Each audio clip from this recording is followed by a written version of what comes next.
An adjunct professor, absolutely at the heartbeat of our program. He himself had studied urban planning at Yale economics undergrad, and then urban planning at Hunter College, and has proceeded himself to do it. He's been out there developing affordable housing. He's developed over more than 1,000 units, 300 million of real estate in the metro New York City area. This is his own development company, and he focuses on affordable housing.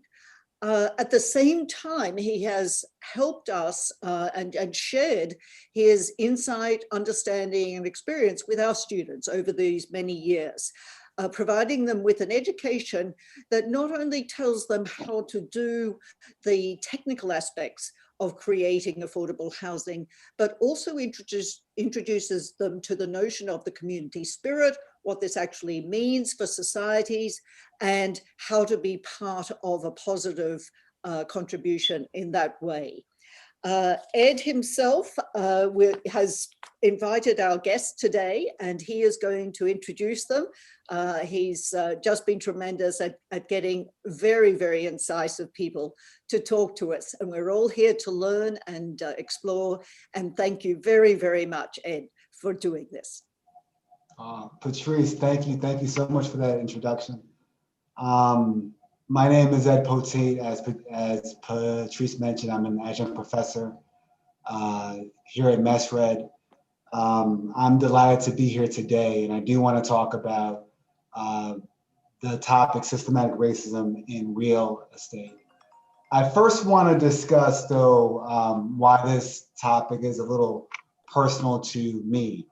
I was born and bred in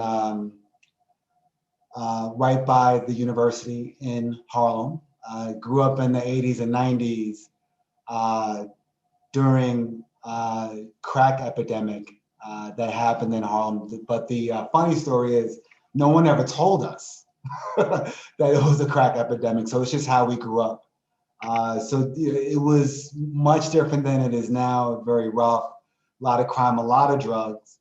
But I also had the benefit of going to private school in the city, a school up in the Bronx called Horace Mann. And then afterwards I went to Yale, graduated from Yale. So I really saw two different sides and lived in two different worlds, right?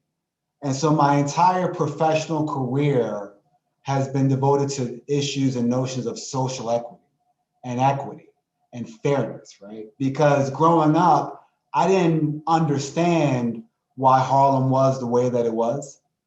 I didn't quite get it, but that I knew that it wasn't exactly correct. So I've spent my entire professional career trying to answer some of those tough questions, right? You know, why is there difference in economic opportunities for poor Black and brown people versus others? Why are housing opportunities different for different types of people? Why is our criminal justice system different for different types of people? Just really trying to figure out some of those issues and then really trying to understand how to make those issues more equitable.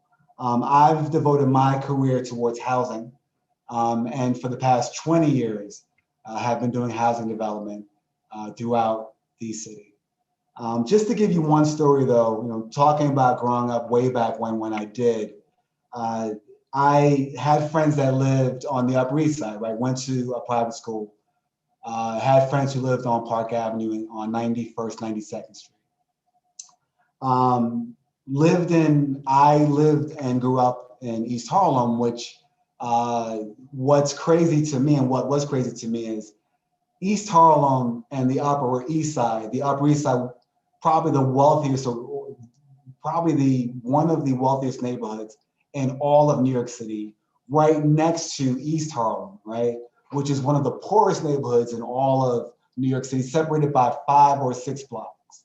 So I would walk home from visiting my friends who lived on Park Avenue, walking up Park Avenue to 97th, 98th Street, 110th Street, and seeing that massive disparity really in a 10-block neighborhood galvanized me to then really try to answer some of those questions, specifically towards housing and equity there. But before we talk about systematic racism in real estate, let's talk about systematic racism in general, right? And I want to spend a moment talking about the Black Lives Matters movement. I am so proud, and I'm a now middle-aged black man. I'm so proud of those kids and how they spent the entire summer galvanizing our country to understand why racism is a problem and something that why our country has to deal with it, not tomorrow, not years from now, but right now. And the issue around George Floyd and how malevolent that was in terms of the randomness of his life being taken is something that, you know, most Black people can empathize with, that most Black men have had to deal with. I was 16 years old, still trying to figure out what college that I wanted to go to, visiting various colleges. And me and a friend of mine, a white friend of mine, we went to Georgetown, right? Just to see, okay, maybe we may come here after we graduate from high school. So we're there, two 16-year-old kids checking out the campus. And at this point, I had never dealt with racism before, thank God, at that point. Visiting campus, we saw two police officers on the corner. And so we go up to them, you know, good 16-year-old kids, and said, you know, can we help you? Is there anything that we can help with? And the cops said, you know, well, no, there was a mugging here and we're trying to find the assailant that did that. And we said, well, you know what, it wasn't us. We're just visiting campus. And so we start walking off.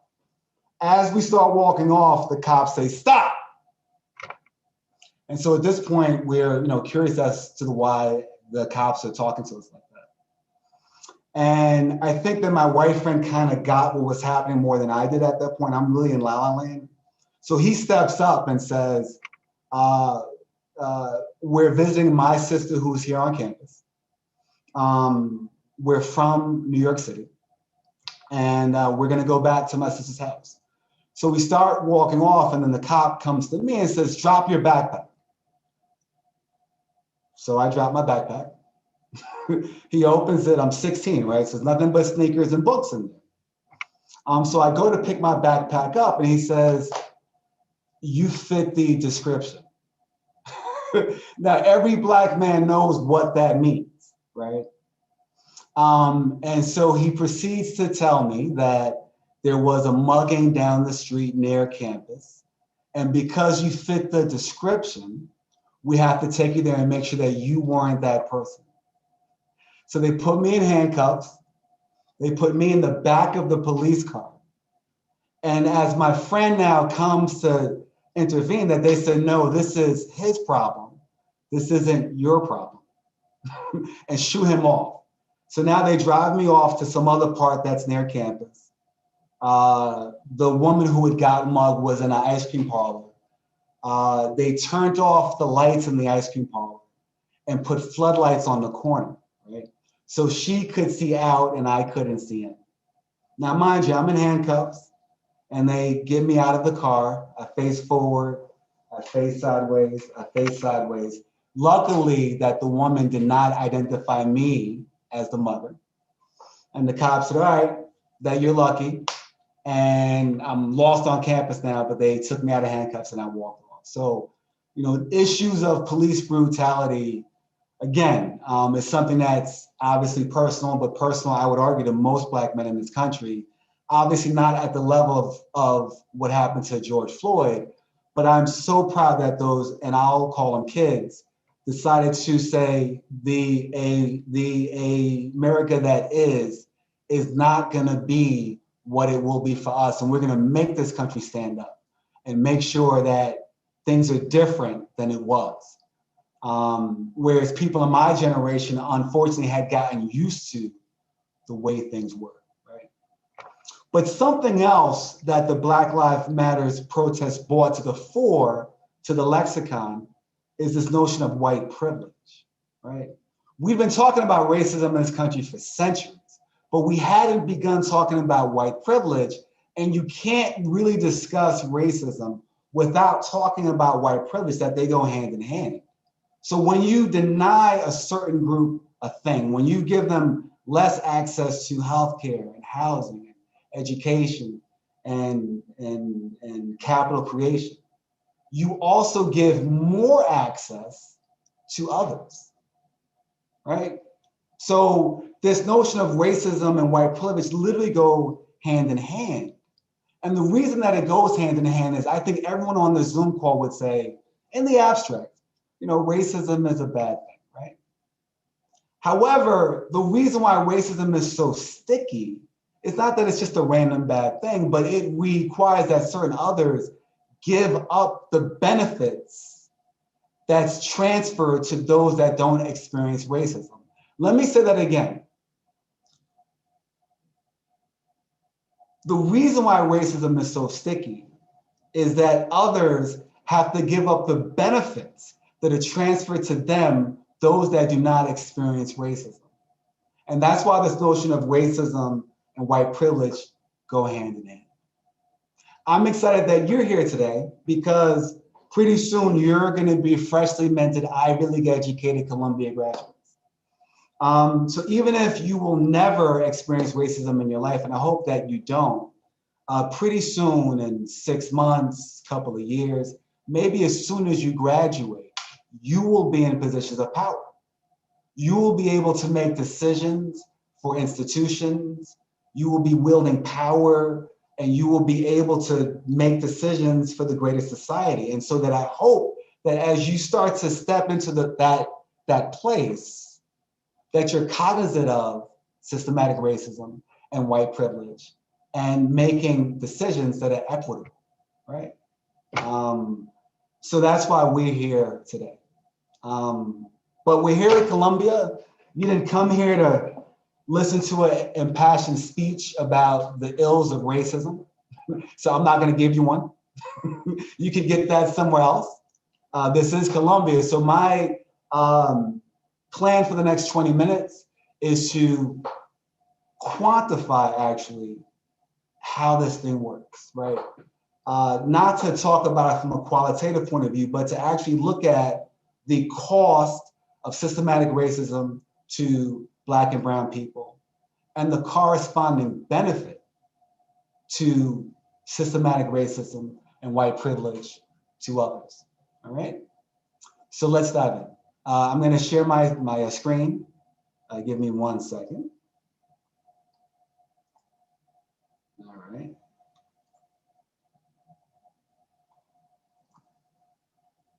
All right.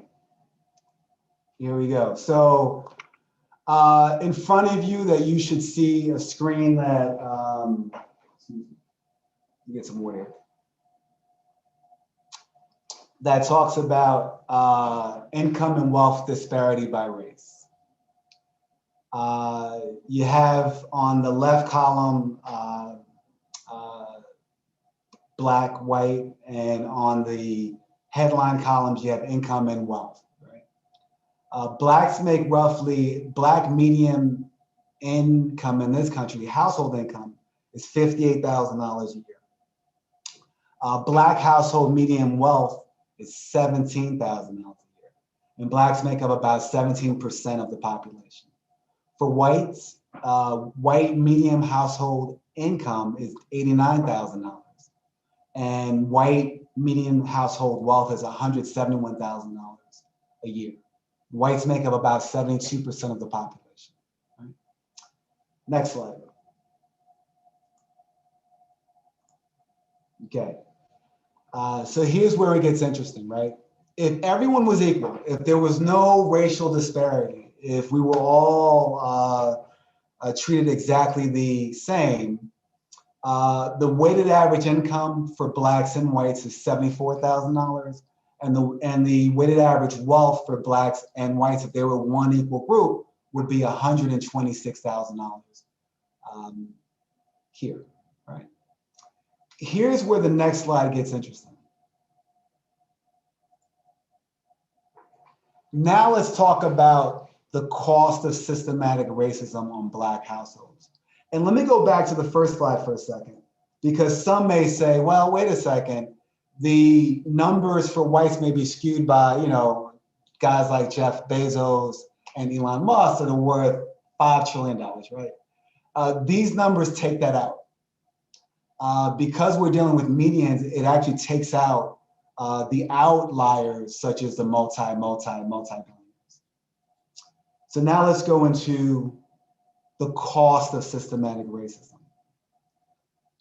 The average Black household income the average Black household income is $58,000. The weighted average income from the last slide is $75,000 for Blacks and whites if they were just one group of people. Therefore, the cost of racism to income to Blacks is $17,000 a year to the average Black household. And now it's worse when we talk about wealth. The average Black household wealth in this country we saw on the last slide is $17,000. The weighted average household wealth is $126,000. That means that the cost of racism to the median Black household from a wealth point of view is $109,000.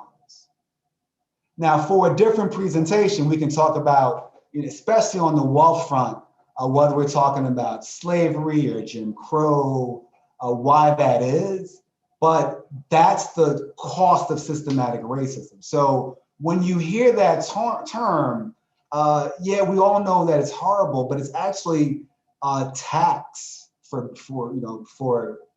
lack of a better word, on Black families.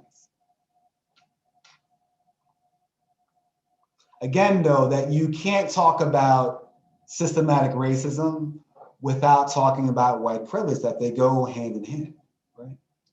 So let's look at the benefit of white privilege and what that cost benefit is. The average white household income from the last slide, or last couple of slides, is $89,000. Weighted average income, if Blacks and whites were just one group of people and there was no difference at all, $75,000. That means that the benefit, the economic benefit of white privilege is $14,000 a year for white households. Average white household wealth is $171,000. Weighted average household wealth between Blacks and whites is $126,000. That means the benefit of white privilege to the average white household is $45,000. That's the cost of systematic racism. That's the benefit of white privilege. The reason why systematic racism is so sticky is that no one ever wants to give up anything. No one does. Black, brown, purple, blue, no one ever wants to give up anything. And so whether we are talking about the Civil War that happened because there was a taking from the South, whether we're talking about Jim Crow that happened until 1960, or 60 years later until now, the reason why racism has been so sticky is because of these benefits that, again, no group wants to give up, and unfortunately whites would have to give up in order for us to have, again, an equitable system, all right? So now let's talk about systematic racism as it relates to real estate. I'm going to talk about redlining and what that means. My dear friend, William Allen, who I've dragged on this panel and who is a very prominent person in Harlem, has been very active for for decades in Harlem, in Central Harlem. We'll then talk about environmental racism and give you a case study as to how environmental racism has impacted the Central and West Harlem community. So let's talk about redlining. This is a map from Atlanta about 90 years ago. FDR, when he created his new society, made a lot of great programs. He also created a housing program, HOLC, and I believe it stands for, give me a second, trying to find it, the Homeowners Loan Corporation, to help give credit to Americans so that they can buy homes. What this group did, though, is around metropolitans in the US, metropolitan areas, they created maps, areas where it was better to lend and areas where it was worse to lend. And they would put those areas in red, i.e. called red lining. So that's where this notion comes from. So this is a map from Atlanta, which was created in the 1930s, where they redlined parts of the city to let lenders know, yeah, don't lend in those areas, but you can lend in the other areas. And that's where this notion comes from. And it's been, I'm gonna stop share for a second. And it's been here ever since. Now, after the 60s and 70s, it was because of the civil rights movement, and throughout the 70s, institutions were forced to begin lending in Black communities. So you don't see specifically anymore institutions saying we aren't going to lend in Black neighborhoods, right? Getting back to that wealth creation gap, though, right? You know, wealth is created over generations. So if you had a situation where for 40 years, 50 years, institutions weren't lending in Black communities, you are going to see that gap happen where, you know, Black households will have less wealth than white households. So we don't see it, though, so much now as obvious as it was back in the 70s and back in the 60s. What we do see, though, is there's a bunch of stories of Black and white households with the same credit scores and incomes, the Black households having less access to credit. So that is still a form of redlining, not as obvious as it was 40, 50 years ago, but still happening today. So let me give you another example of redlining. And I'll go back to the share screen.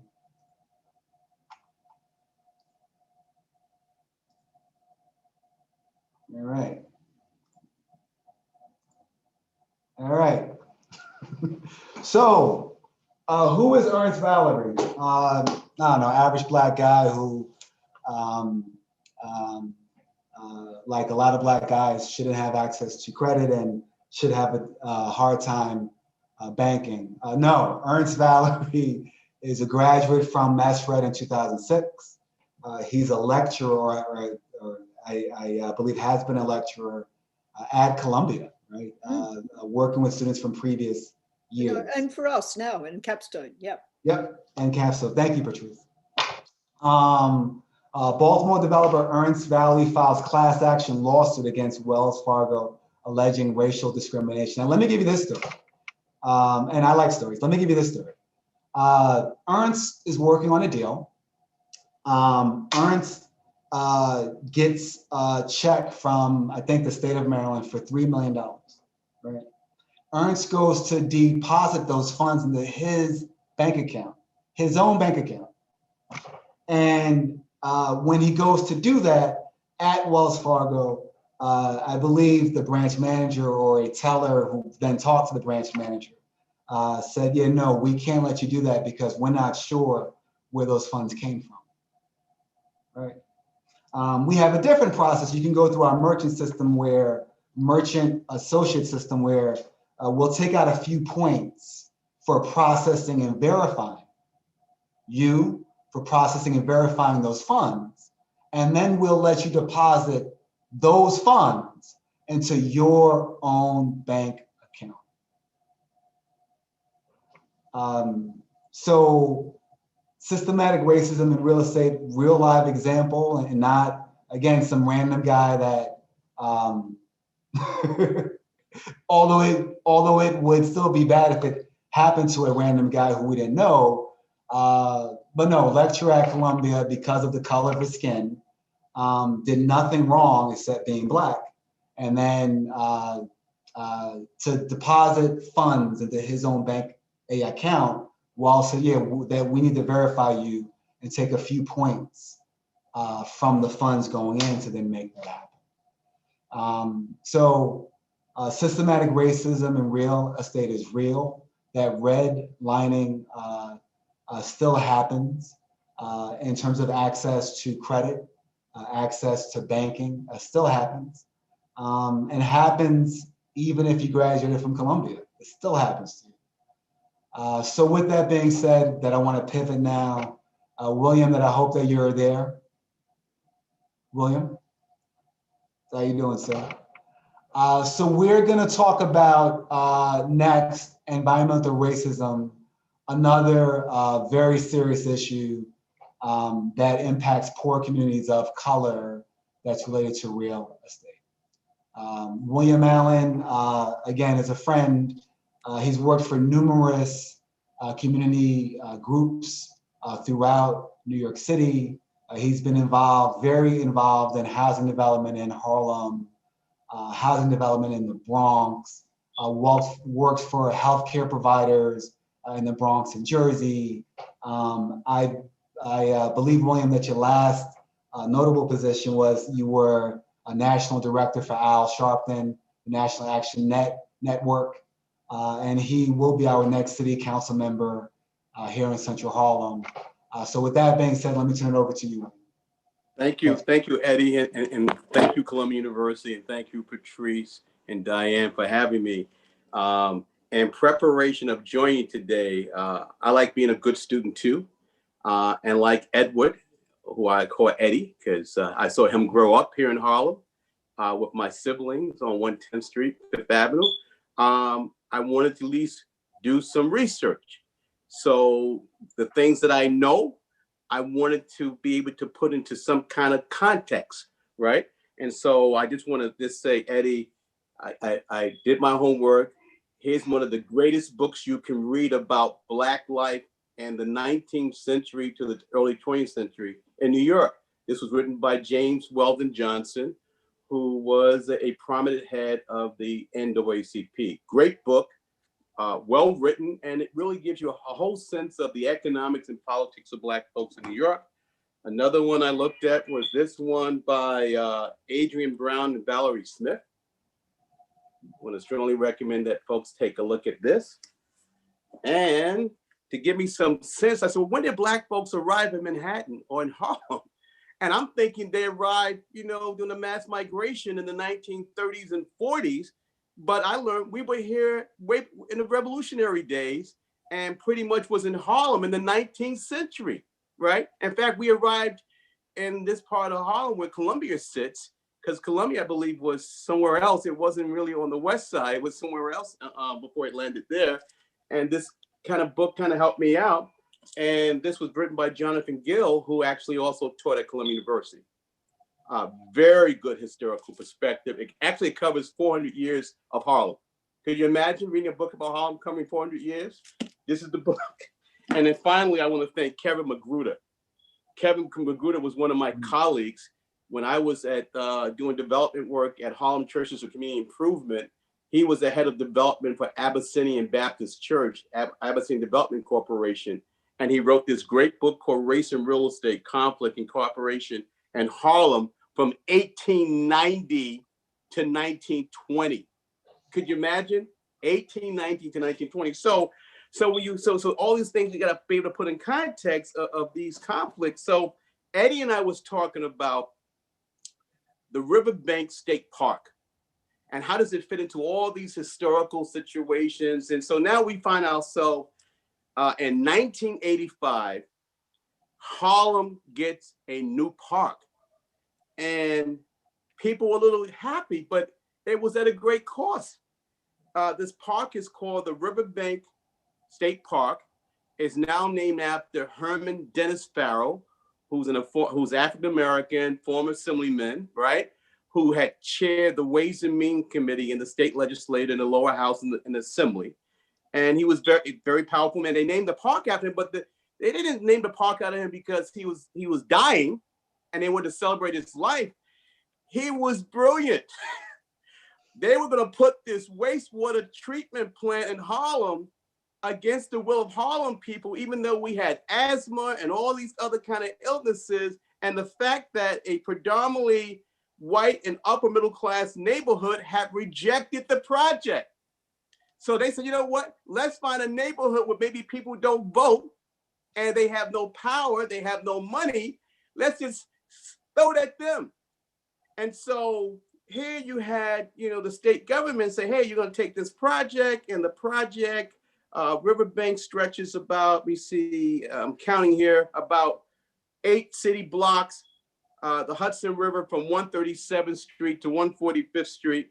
And so one of the major concerns of residents at that time, and particularly a civic leader named Peggy Shepard, who created WEAC, and WEAC ended up getting funded through this project to get more African-American people of color into environmental justice initiatives.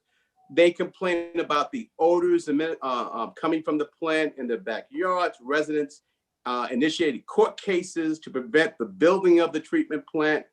I mean, it was absolutely horrible. And as a concession to the community, through Denny Farrell's negotiation, the city promised a 28-acre state park to be built on top of the sewer plant. I mean, you can't get no better than that.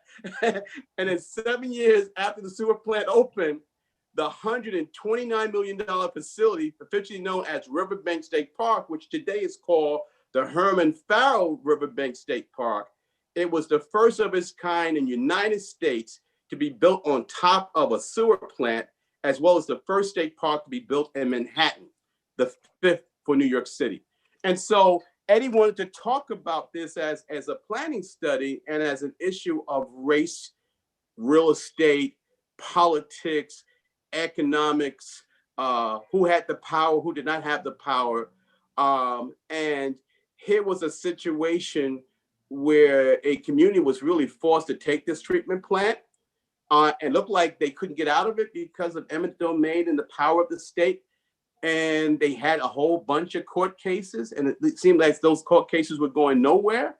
And so at the 11th hour, Denny said, okay, then you're going to have to give the community something. And so therefore we got this park, Eddie. Thank you, William. Thank you. So, great story, right? Isn't that an interesting story? Great story. It's a scary story, because when you think about the health outcomes of folk that live in West Harlem, and for those of you that don't know where Riverbank State Park is, it's actually right up the street from the university. So Columbia, let's say, is from 116th to 125th. Riverbank State Park is right on 145th, right by the water. So if you walk up 20 blocks, you'll run right into it. But when you look at the much higher asthma rates that are in West Harlem, or you look at my old neighborhood, East Harlem, that has 3 bus depots that services all of Manhattan, and other neighborhoods don't have one. And East Harlem has the highest asthma rates in all of Manhattan, and some of the highest asthma rates in all of New York City. It's not by accident. It's because these facilities that are dangerous to any community are forcibly put in communities of color, because other communities obviously would litigate for centuries to make sure that that doesn't happen. And so what does the city say? Let's go the easy route. We have to place these things somewhere.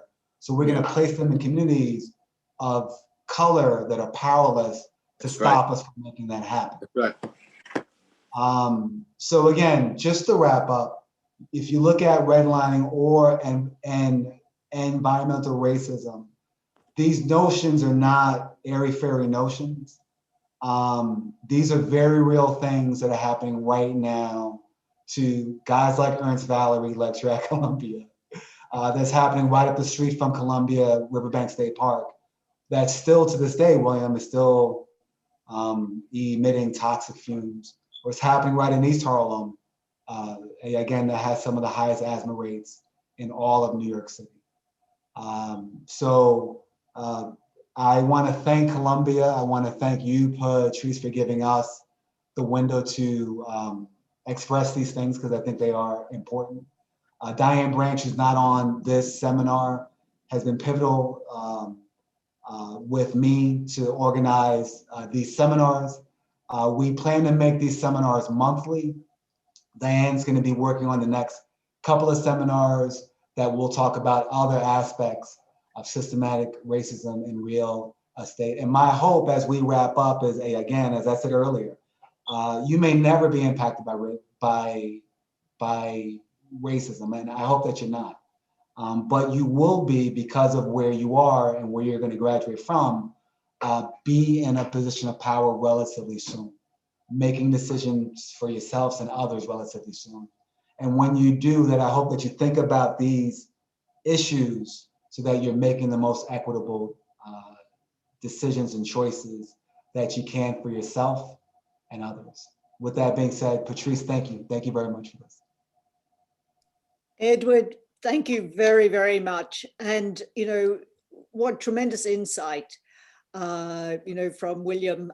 William, thank you for sharing that narrative, that historical perspective to show that these things are long rooted in our society. And now, even though we're talking about a sort of a broader city view, rather than just real estate development itself, real estate works within this context of this urban inequality.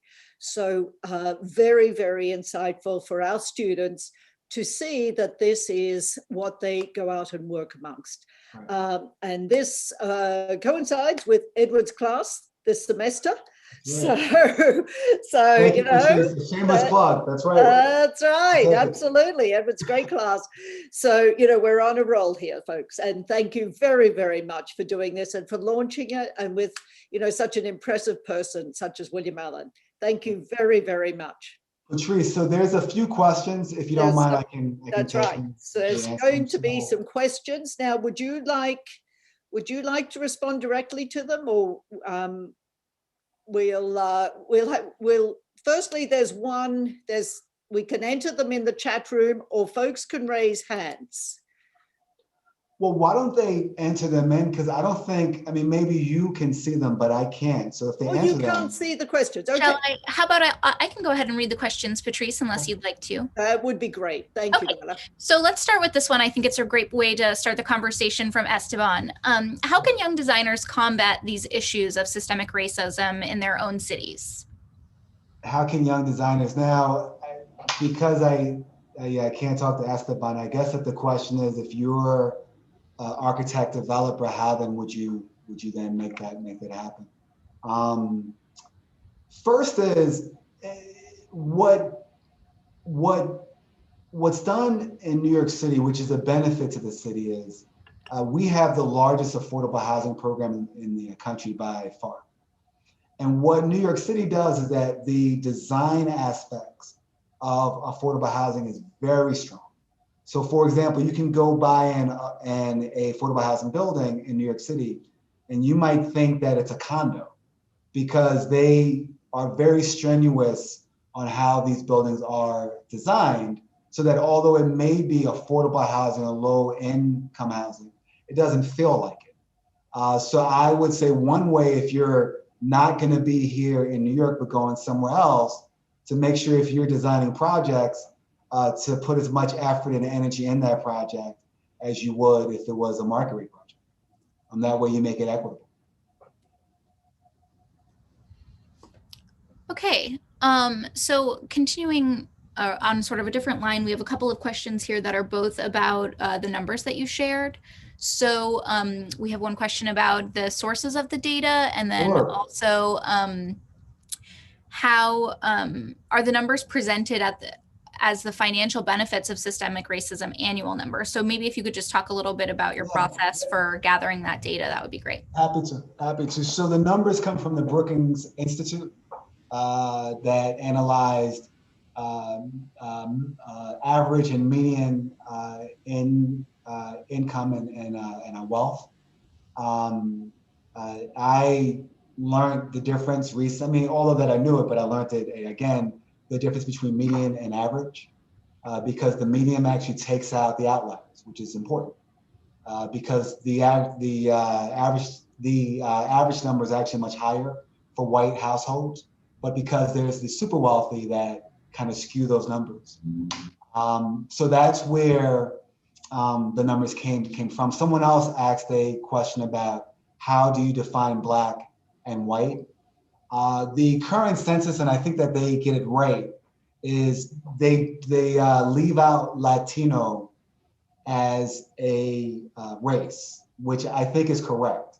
So you have Black, white, Asians, and Native Americans as the four major categories. Latinos can be Black and white, so they're listed separately. Those people, regardless of their color, that I identify as Latino. So that's where the numbers came from. Great.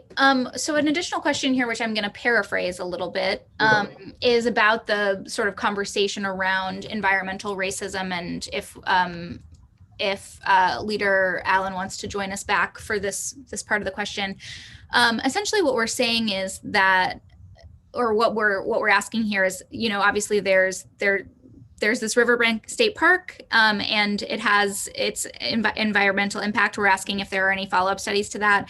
And then also, I think there was like a little bit of a conflation here, maybe about asthma rates or bus depots, different various components of environmental racism. Could you maybe talk a little bit more about how those things are studied and how those impacts are come to on the neighborhood level?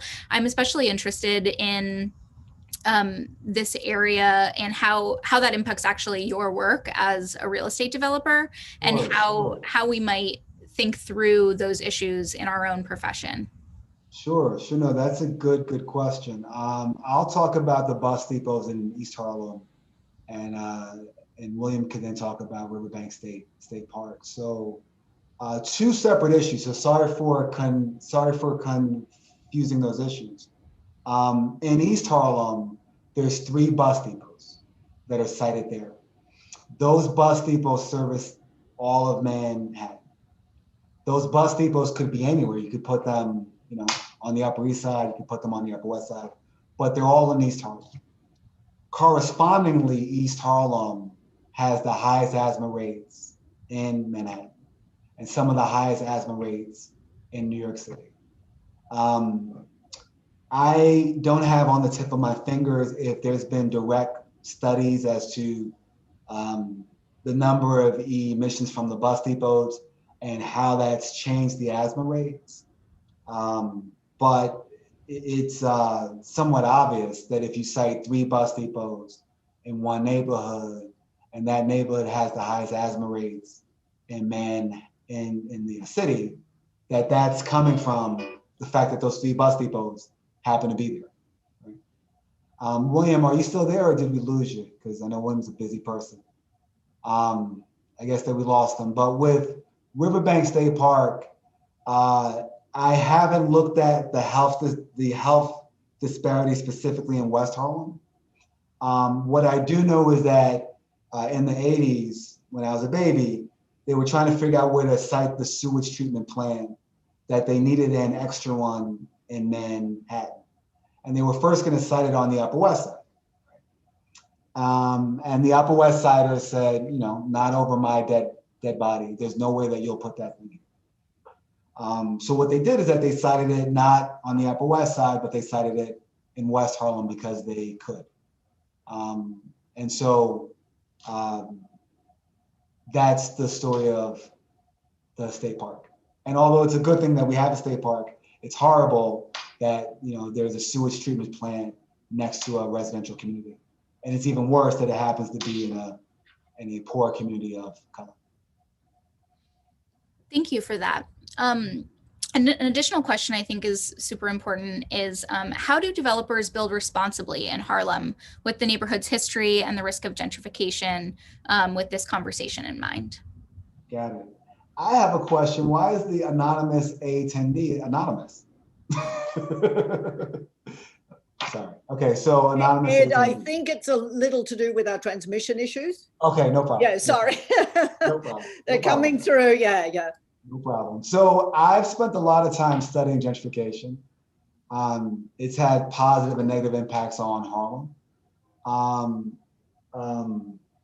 The question is, how can you, let's see, how can you build responsibly given gentrification and given the impacts of gentrification? I actually gave a TEDx talk a few years ago specifically about this one issue. And it's really understanding that gentrification is a force, that it's a tool. It's not a good or bad tool. It's a question of how you use that tool, right? So for example, we have guns, right? And guns are bad in the hands of wrong people. But we need guns at times to fight wars that we care to fight. That's how I view gentrification, which is it's a tool that can improve a community as fast as any other program. The question is, how can you do that and yet improve the outcomes for the local people living there, right? So things like rent stabilization and things like education on economic opportunities that are coming, and things like really proactively helping small businesses, local small businesses, to be better ready when gentrification comes. Those are things that you can do to help gentrification as it happens. And I gave a speech to a bunch of planners in not way upstate, but in the Newburgh-Kingston region recently.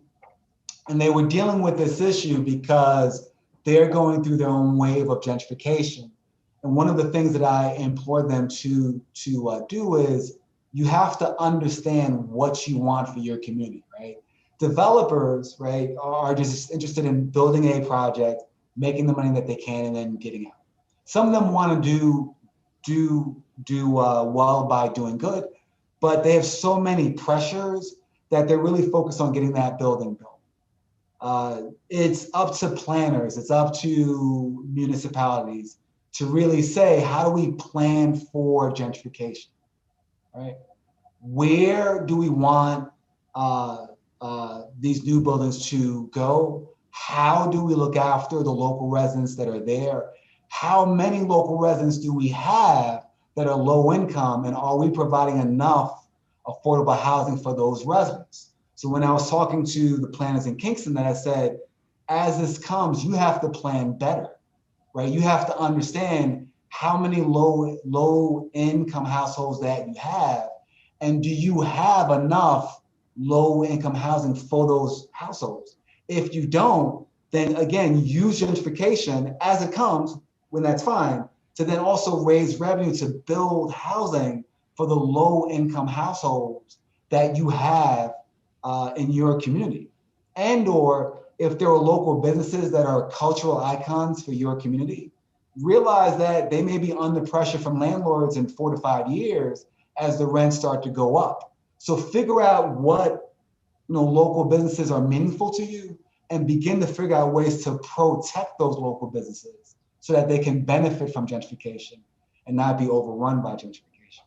So those are a few recommendations that I would have as to how you can correctly use gentrification to help your community and not be overrun by it. Thank you so much. I think that there's a couple of interesting questions. We'll take maybe 2 more to end at 2:00.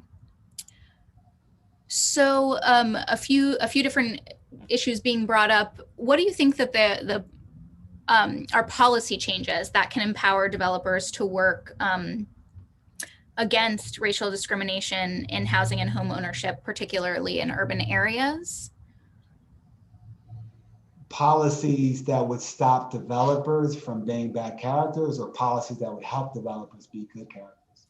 I'm not sure of the intent of the question. The intent, policies that would help, that would basically, like, how can we change the restrictions and regulations that we're working with in real estate to incite more equity in our community? Yeah, it's really interesting. I had said earlier that I'm really proud of the Black Lives Matter movement because it really shook things up. And this notion of equity, even when it comes down to our little community, is being talked about a lot now. And there's a lot of cool things that are happening to then make that happen. So for developers of color, we've historically have had lack of access to capital. And it gets back to the earlier notion of that wealth gap, right? Many developers start by working with friends and families, raising capital. Our former president, Donald Trump, started off by raising money from his daddy, right? So if your dad or granddad or uncle don't have wealth to then transfer to you, it makes it harder to get in the to then get in the business. So a lot of financial institutions now, literally like in real time right now, are looking at ways that they can bring capital to communities of color. B of A, Chase, Citibank have all come up with multi-billion-dollar initiatives on bringing capital to Black and brown communities. So that the story is going to be told probably later on this year, that there are things happening in real time now that are helping to bridge that gap. So it's very exciting now, all coming from what those kids did, as I call them kids, back last summer. And Edward, I'd like to just add that Ernst Valerie has launched his Equio Fund, right. Which is specifically focused on helping funding for Black and brown developers, Sure. young people in certain postcode areas, zip code areas, and so on. And we're looking at assisting Ernst with that by providing the training, right, in doing the development analysis and financial analysis. So Ernst has launched that. It's great. Equio Fund will. I'll try and put it up on the chat. But we private people are going to do it as well. Yep. Yeah, that's wonderful. And leading directly from that, I think this is a great place to end the conversation. The question is, are there specific approaches, specific developments, or specific companies that you think are doing really interesting and good work on this? Who are you seeing that is kind of moving us forward? Sure. So, sorry for a shameless plug, but our firm has a very cool project that we're working on now on 124th Street in the heart of Central Harlem, called Marcus Garvey Village, that we're building 330 units in 2 buildings. One's going to be all market rate, one's going to be all affordable. It's a $200 million project, but what's cool is that we're using the proceeds and the profits from the market rate project to be able to fund the affordable portion of what we're doing. And so there was a question earlier about policy, and governments are getting there. New York is getting there, Seattle's getting there too. I think other governments will start to follow, where they say, if you want to develop anything, you must have an affordable component to it. And once that policy is set, it'll force the hands of all developers to then begin to build more equitable, more affordable housing in their projects of all types. So. Great, thank you so much. Thank you for this work, and also we're really looking forward to the rest of the seminar in the series. So thanks everyone for joining us today. Thank you, Patrice, for introducing, and thanks again to William Allen, our new district leader.